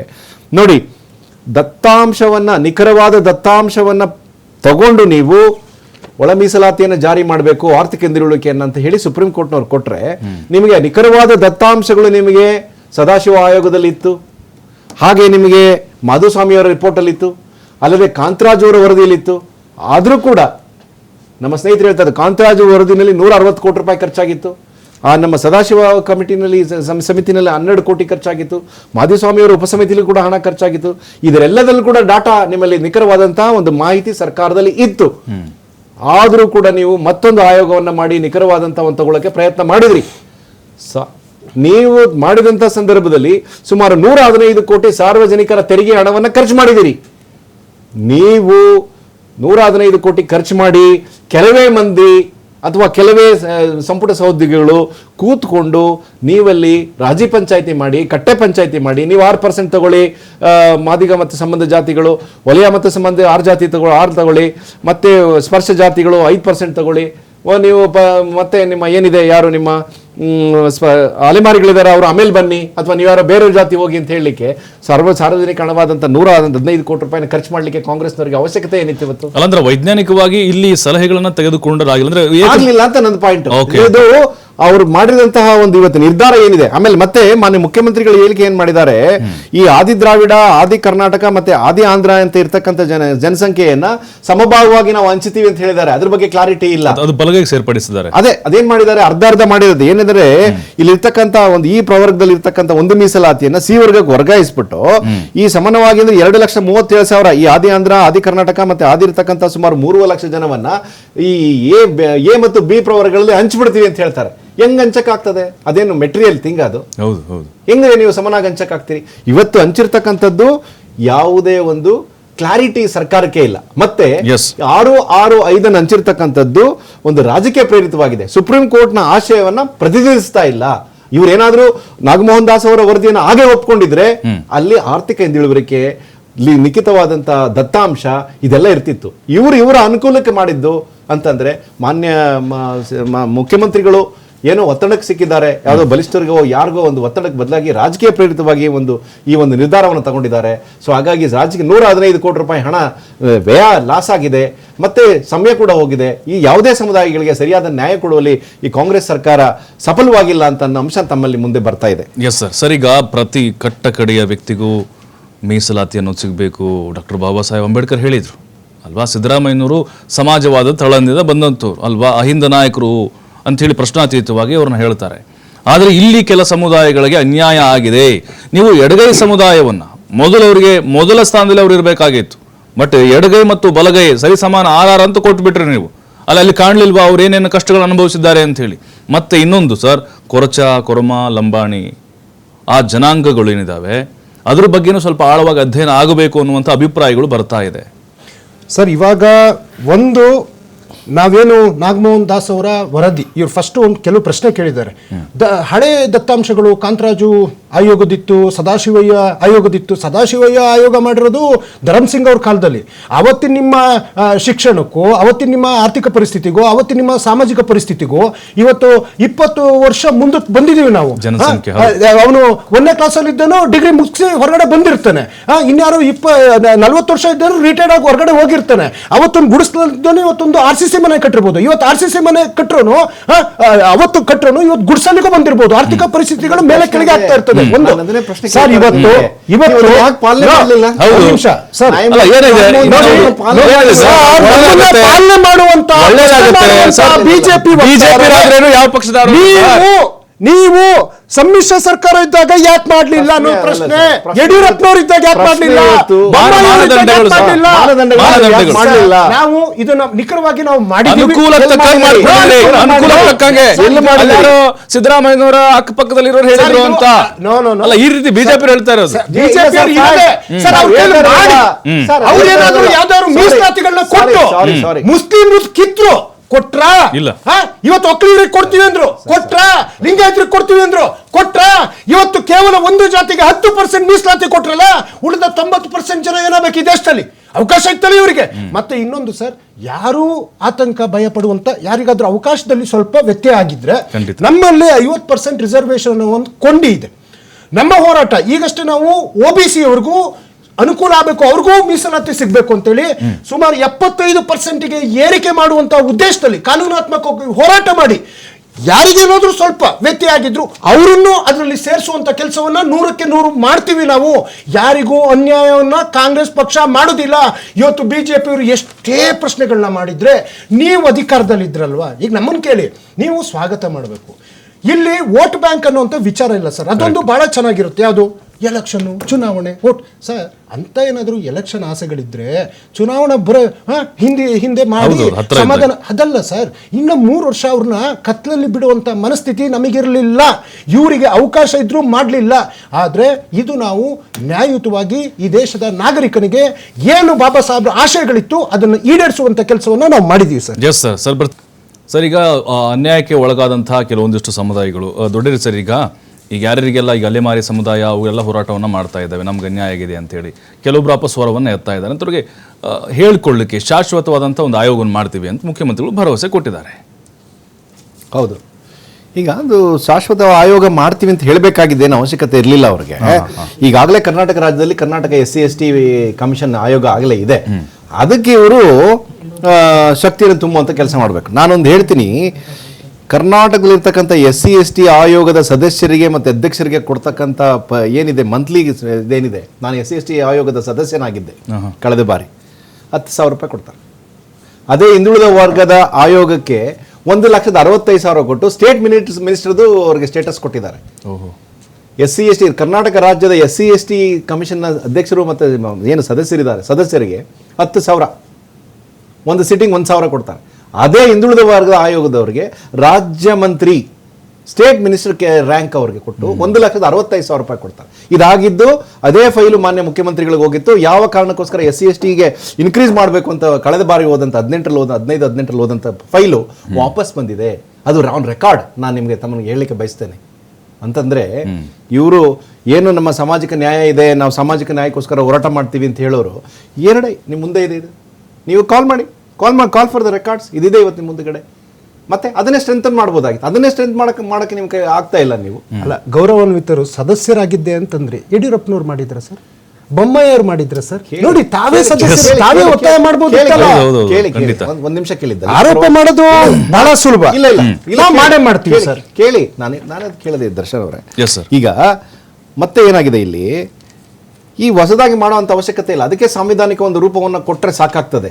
ಸೊ ಕೊಟ್ಟು ಅದಕ್ಕೆ ಮುಂದಿನ ದಿನಗಳಲ್ಲಿ ಹೆಚ್ಚಿನದಾಗಬೇಕು. ಅದು ಹೈಕೋರ್ಟ್ ಜಡ್ಜ್ ಅಂತ ಒಂದು ದೊಡ್ಡ ಹುದ್ದೆಲಿರ್ತಕ್ಕಂಥ ಹಿರಿಯ ಇವ್ರನ್ನ ನೇಮಕ ಮಾಡಬೇಕು. ಯಾವುದೋ ಒಂದು ಜಾತಿಗೆ ಯಾರೋ ಒಬ್ಬರು ಬಂದು ಮಾಡಿ ಅವ್ರನ್ನ ಮಾಡಿದಲ್ಲಿ ನ್ಯಾಯ ಸಿಗೋಲ್ಲ. ನಿಮ್ಗೆ ನ್ಯಾಯ ಸಿಗಬೇಕು ಅಂತಂದ್ರೆ ಒಂದು ಹೈಕೋರ್ಟಿನ ನಿವೃತ್ತ ನ್ಯಾಯಮೂರ್ತಿಗಳನ್ನೇ ಅದಕ್ಕೆ ಅಧ್ಯಕ್ಷರನ್ನ ಮಾಡಿದರೆ ಅದಕ್ಕೊಂದು ನ್ಯಾಯ ಎಲ್ಲ 101 ಜಾತಿಗಳಿಗೆ ನ್ಯಾಯ ಸಿಗ್ತದೆ. ಇಲ್ಲಾಂದ್ರೆ ರಾಜಕಾರಣಿಗಳನ್ನ ಅದಕ್ಕೆ ಸದಸ್ಯರನ್ನ ಅಥವಾ ಅಧ್ಯಕ್ಷರನ್ನ ಮಾಡಿದರೆ, ವಿಶೇಷವಾಗಿ ಅಧ್ಯಕ್ಷರನ್ನ ಮಾಡಿದರೆ ಅಲ್ಲಿ ಸ್ವಲ್ಪ ಈ ಥರ ಒತ್ತಡಗಳಿಗೆ ಬರುವಂಥ ಸಾಧ್ಯತೆ ಆಗುತ್ತದೆ. ಹಾಗಾಗಿ ನೋಡಿ, ನಮ್ಮ ನಾಗಮೋಹನ್ ದಾಸ್ ಸಾಹೇಬರು ಏನು ಜಸ್ಟಿಸ್ ಏನಿದ್ದಾರೆ, ನಾವು ಅವ್ರ ಜೊತೆಲ್ಲ ಅವ್ರ ಮುಂದೆ ಅಪಿಯರ್ ಆಗಿರ್ತಕ್ಕಂಥದ್ದು ಭಾಳ ದೊಡ್ಡ ವ್ಯಕ್ತಿತ್ವ. ಅವರು ಸಾಮಾಜಿಕ ಹಿಂದುಳಿರುವಿಕೆಯನ್ನು ಆರ್ಥಿಕ ಪರಿಗಣನೆ ಮಾಡಿ ಈ ವಲಯ ಜಾತಿಯಲ್ಲಿ ಇರ್ತಕ್ಕಂಥವ್ರನ್ನ ಮಾದಿಗ ಜಾತಿಯ ಸಂಬಂಧದಲ್ಲಿ ಇಟ್ಟರು. ಕೆಲವು ಮಾದಿಗ ಜಾತಿ ಮುಂದುವರೆದ ಜಾತಿಗಳನ್ನ ಇವ್ರ ಜಾತಿಲಿ ಇಟ್ಟರು, ಸ್ಪರ್ಶ ಜಾತಿಗಳನ್ನ ಬೇರೆ ಇಟ್ಟರು. ಅಷ್ಟೇ ಅಲ್ಲದೆ AKAD ಅದಕ್ಕೆ ಒಂದು ಗ್ರೂಪ್ ಮಾಡಿ 1% ಕೊಟ್ಟರು. 59 ಜನಸಂಖ್ಯೆ 59 ಜಾತಿಗಳಿರ್ತಕ್ಕಂಥ ಸಣ್ಣ ಸಣ್ಣ ಸಮುದಾಯಗಳನ್ನು ತೆಗೆದು 1% ಅವ್ರಿಗೆ ಕೊಟ್ಟರು. ಯಾಕಂದರೆ ಈ ವರ್ಗ ಏನಿದೆ ಅಲೆಮಾರಿ ವರ್ಗ, ಈ ಯಾವುದೇ 3 ವರ್ಗದ ಜೊತೆ ಕಾಂಪೀಟ್ ಮಾಡುವಂಥ ಸ್ಥಿತಿ, ಆರ್ಥಿಕ ಸ್ಥಿತಿ ಆಗಲಿ ಅಥವಾ ಶೈಕ್ಷಣಿಕ ಸ್ಥಿತಿ ಇಲ್ಲ ಅಂತೇಳಿ ಅದು ಅವ್ರು ಕೊಟ್ಟಂಥ ವರದಿ ಸುಪ್ರೀಂ ಕೋರ್ಟ್ನ ಆದೇಶಕ್ಕೆ ಅನ್ವಯವಾಗಿ ಇರ್ತಕ್ಕಂಥದ್ದು. ಅದನ್ನು ನೀವು ಒಟ್ಟಾರೆಯಾಗಿ ಹಾಗೆ ನೀವು ಇಂಪ್ಲಿಮೆಂಟ್ ಮಾಡಿದ್ದೇ ಆಗಿದ್ರೆ ಇವತ್ತು ಎಲ್ಲ ಸಮುದಾಯಗಳಿಗೆ ನ್ಯಾಯ ಸಿಗ್ತಾ ಇತ್ತು. ಸರ್ ಸಾಮಾಜಿಕ ನ್ಯಾಯ ಸಿಗ್ತದೆ. ಒಂದು ನನ್ನ ಪ್ರಶ್ನೆ ಇದು ವೈಯಕ್ತಿಕವಾಗಿ, ಕೆಲವು ಸಮುದಾಯಗಳೇನಿದಾವೆ ಸರ್, ಈಗ 101 ಉಪಪಂಗಡಗಳಿದ್ದಾವೆ, ಬಟ್ ಅದರಲ್ಲಿ ಯಾವುದೇ ಅರ್ಹತೆ ಇಲ್ಲದೆ, ಈಗ ನಾವು ಯಾವ ಮಾನದಂಡದ ಮೇಲೆ ಕೊಡ್ತೀವಿ ಅಂದರೆ ಆರ್ಥಿಕವಾಗಿ, ಶೈಕ್ಷಣಿಕವಾಗಿ, ಸಾಮಾಜಿಕವಾಗಿ ಮತ್ತು ಈ ಹಿಂದೆ ಯಾರು ತುಳಿತಕ್ಕೊಳಗಾಗಿದ್ದಾರೋ, ದೌರ್ಜನ್ಯಕ್ಕೊಳಗಾಗಿದ್ದಾರೋ ಅಂತೇಳಿ ಅಸ್ಪೃಶ್ಯತೆ ಆಚರಣೆ, ಇವೆಲ್ಲ ಮಾನದಂಡ ನೋಡ್ತೀವಿ. ಬಟ್ ಏನೂ ಇಲ್ಲದೆ ಸೇರಿಕೊಂಡಂತಹ ಕೆಲವೊಂದಿಷ್ಟು ಸಮುದಾಯಗಳು ಈಗಲೂ ಕೂಡ ಅನುಭವಿಸ್ತಾ ಇದ್ದಾವೆ ಸವಲತ್ತುಗಳನ್ನ. ಏನೂ ಇಲ್ಲದೆ, ಅವ್ರಿಗೆ ಅರ್ಹತೆ ಇಲ್ಲ. ಅವ್ರಿಗೆ ದೊಡ್ಡ ಹೆಸರಿಗೆ ಅಂಥವ್ರನ್ನ ಯಾಕೆ ನೀವು ವಿಭಜನೆ ಮಾಡೋದು ಅಥವಾ ಡಿವೈಡ್ ಮಾಡೋದು ಯಾಕೆ ಅಧ್ಯಯನ ಆಗ್ತಿಲ್ಲ ಅಂತ ಯಾವ ಪಕ್ಷಗಳು ಬಂದರು? ಈಗ ನೋಡಿ, 101 ಜಾತಿಗಳಿರ್ತಕ್ಕಂಥ ಯಾವುದೇ ಜಾತಿಯನ್ನ ತೆಗೆದಾಕುವಂತಾಗಲಿ ಅಥವಾ ಸೇರಿಸುವಂಥ ಅಧಿಕಾರ ಇರ್ತಕ್ಕಂಥದ್ದು ಮಾನ್ಯ ಈ ರಾಷ್ಟ್ರದ ರಾಷ್ಟ್ರಪತಿಗಳಿಗೆ ಮಾತ್ರ. ನಾವೊಂದು ರಾಜ್ಯವಾಗಿ ಸಂವಿಧಾನದ ಅಡಿಯಲ್ಲಿ ಅದನ್ನ ರೆಕಮೆಂಡ್ ಮಾಡ್ಬೋದೇ ಹೊರತು ಅದನ್ನು ತೆಗೆದಾಕ್ಲಿಕ್ಕೆ ನಮ್ದು ಯಾವುದೇ ರೀತಿಯಾದಂಥ ಅಧಿಕಾರ ನಮಗಿಲ್ಲ. ಆದರೆ ಕೆಲವರು ತಮ್ಮ ಜಾತಿ ಪತ್ರಗಳನ್ನು ಮಿಸ್ಯೂಸ್ ಮಾಡ್ಕೊಳ್ಳೋದು ಎಲ್ಲ ಕಾಲದಲ್ಲಿದೆ. ಎಲ್ಲ ಜಾತಿಯವರು ಕೂಡ ಮಿಸ್ಯೂಸ್ ಮಾಡ್ಕೊಳ್ಳೋದು, ಅದು OBC ಇರ್ಬೋದು, SC ST ಎಲ್ಲ ಕಾಲದಲ್ಲಿದೆ. ಅದನ್ನು ಒಂದು ಕಂಡುಹಿಡಿದು ಮಾಡಲಿಕ್ಕೆ ಒಂದು ಮೆಕಾನಿಸಮ್ ಮಾಡಿದ್ದಾರೆ ಜಿಲ್ಲಾ ಮಟ್ಟದಲ್ಲಿ, ಮತ್ತು ಹೈಕೋರ್ಟಲ್ಲಿ ಮನವಿ ಮಾಡುವಂಥದ್ದೆಲ್ಲ ಇದೆ. ಭಾಳಷ್ಟು ಅದು ಕೆಲಸ ನಿರಂತರವಾಗಿ ನಡೀತಾ ಇದೆ. ನೋಡಿ, ಎಲ್ಲ ಕಾಲದಲ್ಲೂ ಕೂಡ ಅಪ್ರಾಮಾಣಿಕರು ಇದ್ದೇ ಇರ್ತಾರೆ, ಎಲ್ಲ ವ್ಯವಸ್ಥೆಯಲ್ಲಿ ಇದ್ದೇ ಇರ್ತಾರೆ. ಇದರಲ್ಲೂ ಕೂಡ ಈ ಜಾತಿನ ಸರ್ಟಿಫಿಕೇಟ್ ತೊಗೊಂಡು ವಿದ್ಯಾಭ್ಯಾಸ ಮಾಡಿದವರು, ನೌಕರಿಯನ್ನು ಪಡೆದುಕೊಂಡವರು, ಮತ್ತೆ ವಿಶೇಷ ಸವಲತ್ತುಗಳನ್ನು ಪಡೆದುಕೊಂಡಂಥವ್ರು ಸುಮಾರು ಜನ ಇದ್ದಾರೆ. ಅವ್ರನ್ನೆಲ್ಲ ತೆಗೆದಾಕುವಂಥದ್ರ ಬಗ್ಗೆನೂ ಕೂಡ ಮಾನ್ಯ ನ್ಯಾಯಮೂರ್ತಿಗಳು ಹೇಳಿದ್ದಾರೆ, ಅವ್ರ ವರದಿನಲ್ಲಿ ಹೇಳಿದ್ದಾರೆ. ಜಸ್ಟಿಸ್ ನಾಗಮೋಹನ್ ದಾಸ್ ಸಾಹೇಬರು ಅವರ ವರದಿನಲ್ಲಿ ಈ ಒಂದು ಪರಿಶಿಷ್ಟ ಜಾತಿಗಳಿಗೆ ಕೊಡಬೇಕಾದಂಥ ಸೌಲಭ್ಯಗಳನ್ನು ಪ್ರಾಮಾಣಿಕತೆಯಿಂದ ಬಳಸ್ಕೊಳ್ತಿರೋರು ಕೂಡ ಶಿಕ್ಷೆ ಆಗಬೇಕು, ಅವ್ರನ್ನ ತೆಗೆದಾಕಬೇಕು ಅನ್ನೋ ಮಾತನ್ನ ಹೇಳಿದ್ದಾರೆ. ಅವ್ರು ಎಲ್ಲ ಅಂಶಗಳನ್ನ ಪರಿಗಣನೆ ಮಾಡಿ ತಮ್ಮ ವರದಿಯನ್ನು ಕೊಟ್ಟಿದ್ದಾರೆ. ನಿಜ ಸರ್. ಈಗ ಮುಖ್ಯಮಂತ್ರಿ ಸಿದ್ದರಾಮಯ್ಯನವರು ಈ ಒಳ ಮೀಸಲಾತಿ ಘೋಷಣೆ ಮಾಡಿ, ಅಥವಾ ಇಲ್ಲಿ ನನಗೊಂದು ಪ್ರಶ್ನೆ, ಈಗ ಒಂದೇ ತಾಯಿ ಮಕ್ಕಳ ಥರ 101 ಪಂಗಡಗಳು SC ಸಮುದಾಯಕ್ಕೆ ಬರ್ತವೆ, ಒಳ ಪಂಗಡಗಳು.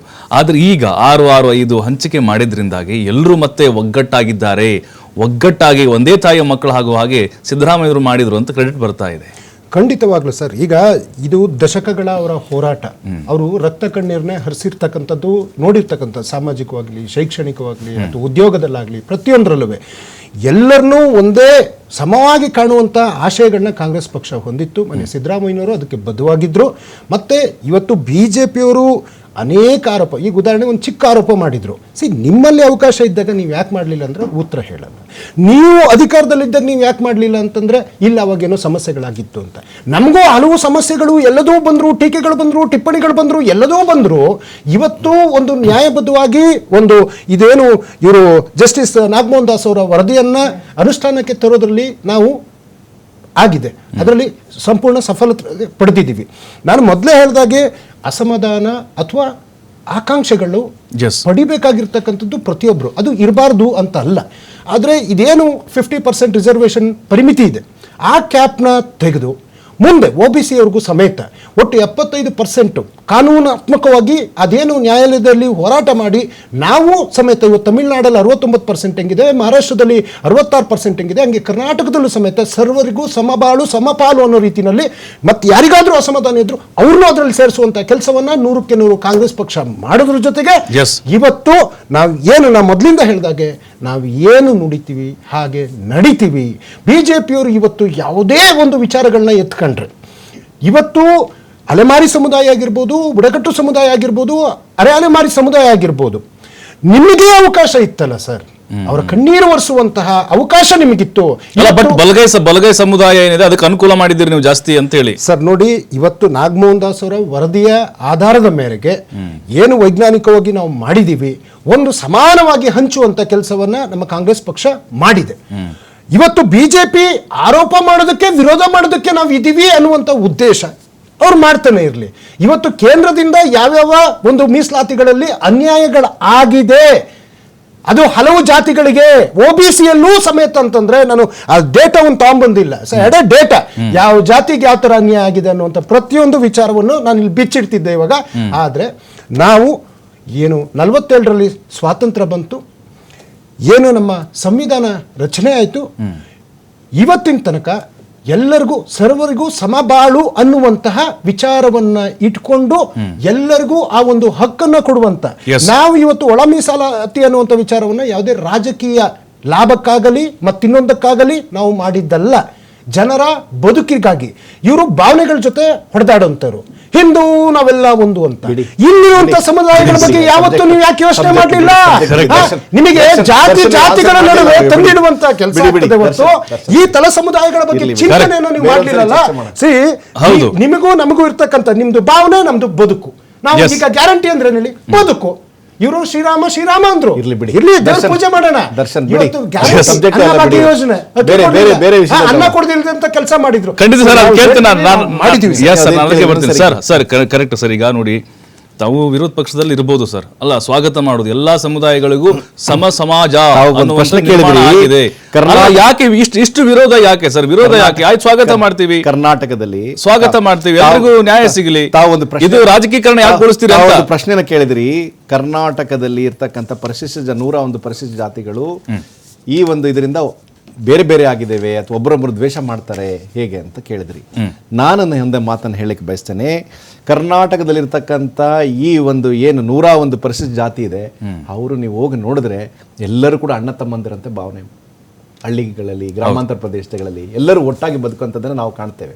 ಆದರೆ ಕೆಲವರು ರಾಜಕೀಯ ಕಾರಣಗಳಿಗೋಸ್ಕರ ಈ ಒಂದು ಸಮಾಜಗಳನ್ನು ಚೂರಾಗಿ ಒಡೆದು ಅದನ್ನ ಅದರ ಮೂಲಕ ತಮ್ಮ ಬೇಳೆ ಬೇಯಿಸ್ಕೊಳ್ಳುವಂಥದ್ದು ಅಥವಾ ತಮ್ಮ ರಾಜಕೀಯವನ್ನ ಮಾಡ್ತಕ್ಕಂಥ ಅಂಶಗಳನ್ನ ಬಿಜೆಪಿ ಸ್ಟೇಟ್ಮೆಂಟ್ ಹಂಗೆ ಇದೆ ಸರ್.